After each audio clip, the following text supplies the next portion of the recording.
Hey Rebecca, how are you feeling today? I'm okay, thank you. I'm a bit nervous about this whole thing, to be honest. I completely understand. Starting something new can be a bit daunting, especially when it comes to exercise. Let's take it one step at a time. So, how have you been managing your osteoporosis so far? Mostly through diet and the medication my doctor prescribed, and my usual exercise routine is swimming for 45 minutes 3 times a week. Yeah, very nice work. You're clearly doing a great job with your diet and medication, as well as your fitness. Although, as swimming is a non weight bearing form of exercise, it may not improve your bone health. I believe adding some resistance training both at the clinic with me and with a home resistance training program could be really beneficial for you in improving your bone health. You could also add in some balance training there to help reduce that fall risk. How does that sound? I've heard of that, but I'm not really sure. I feel hesitant to incorporate weightlifting into my exercise regime because of my lack of experience with it. I understand. It's normal to feel that way when trying something new. Let's talk about these concerns. Do you mind if we talk about what makes you anxious while doing resistance training? Well, I've never done resistance training before. I'm worried I might hurt myself or not do it correctly. Plus, I don't even know where to start. Those are very valid concerns. Resistance training can seem intimidating at first, but it's really beneficial, especially for someone with osteoporosis. Would you like to hear more about how it could help you? I'm still not sure about it. I'm worried I won't be able to perform the exercises correctly, and I'm self conscious about my skill level compared to others in a gym setting. But yes, please tell me more about it, about how it could help me and my condition. I understand completely. A lot of people feel the same way when first getting into a gym and starting exercise. It's important to remember that getting through this initial scary part can lead to a lot of beneficial results for your osteoporosis. Also, resistance training, when we do it correctly, can actually help us reduce our risk of fractures by increasing our bone density and our muscle strength, as well as our balance.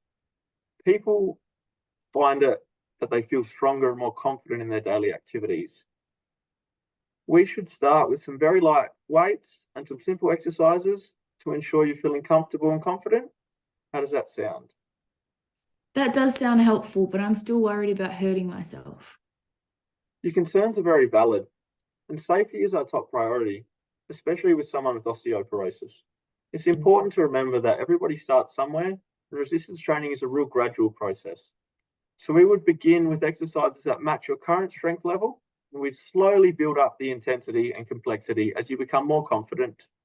And I'll be here to guide you through each step, ensuring safety with correct form and technique. Also, have you ever Did tried you find a any charger? strength exercises or even simple ones like lifting groceries or using resistance bands? I do lift my groceries, but I've never thought of that as an exercise. Lifting grocery bags is a great example of functional resistance training. You're doing some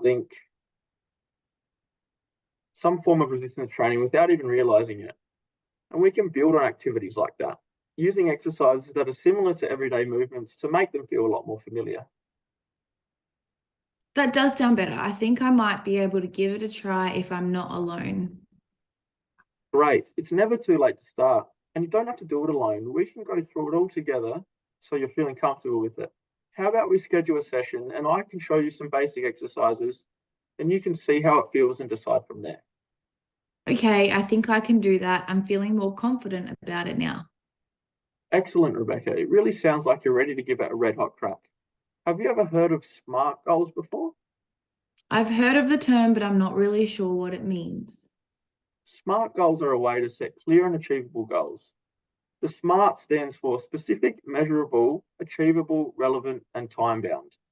Using these SMART goal framework could help you stay focused and motivated. Would you like to give it a try?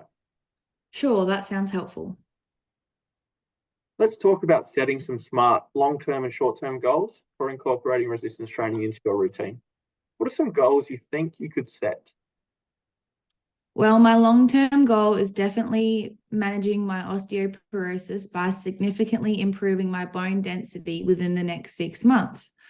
As for short-term goals, I think firstly getting into the gym and doing some resistance training with you in our first session could be one, and also incorporating a home resistance training program in the next few weeks once I'm more comfortable could be another one. These sound great, Rebecca. What do you think a good way to measure the progress of these goals could be? I think I can measure my progress by tracking the weights I lift and the number of reps that I do in my home resistance training program, and perhaps even getting a bone density scan monthly to monitor for any improvements. Great. I can see you're committed to trying resistance training and taking charge of your health. I'll see you at our first session. Yes, I'm feeling really good about everything now. Thank you for being so patient with me. No worries at all. Thank you, Rebecca. Thank you, Kobe.